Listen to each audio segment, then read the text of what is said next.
Hi everyone, I'm Emma Vale.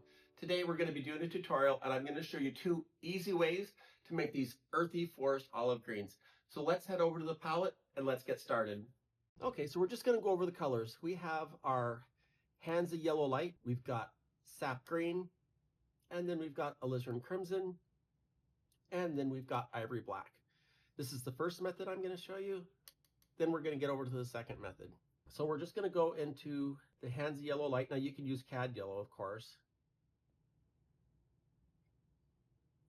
And this is a very common way to make green. We're just going to add a little bit of sap green. Doesn't take much. And of course, the opposite of green is red. So these are opposite of the color wheel. They're going to dull each other just a little bit. And that red is powerful.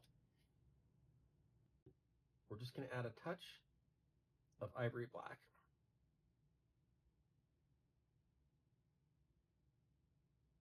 Okay.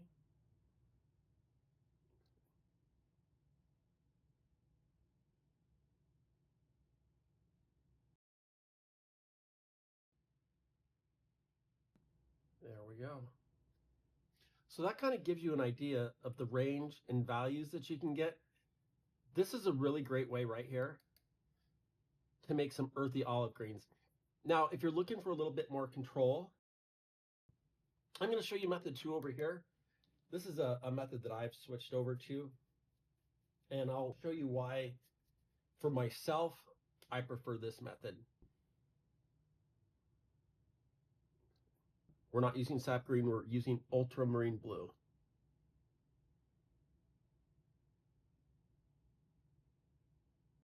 Burnt umber being a brown, it's red, so it's going to counteract that blue.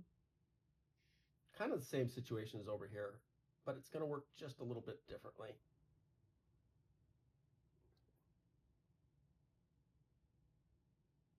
But you can kind of see here how it has a nice tonal range, right? Really bright, going deeper, deeper, deeper, deeper. And right here where it's kind of almost a little bit brown, you can add a little bit of blue. I'm going to show you how you can shift this from warm to the cooler side. We're going to go with the blue, just like before. Try not to use too much here.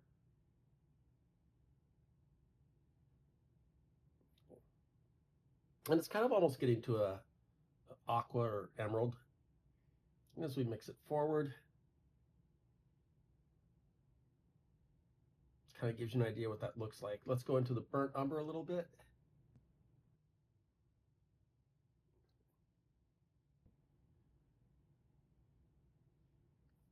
Look at how dark that is. This brown and that blue, they cancel each other out. Very, very dark. And then of course we just blend it forward.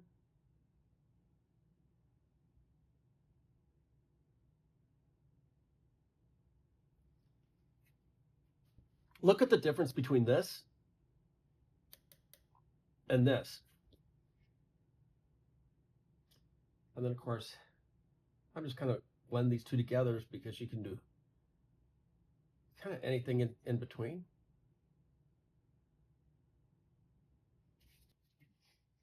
Look at how dark and blue that is. That is fantastic for shadows, especially in foliage and deep forest. This makes some beautiful yellows and greens too. But look at the difference in the control you have, and the shadows, they lean towards the blue. You still have the warmth available to you here that you can get here. You're only using 3 colors here, not 4. Well, thanks for joining me today.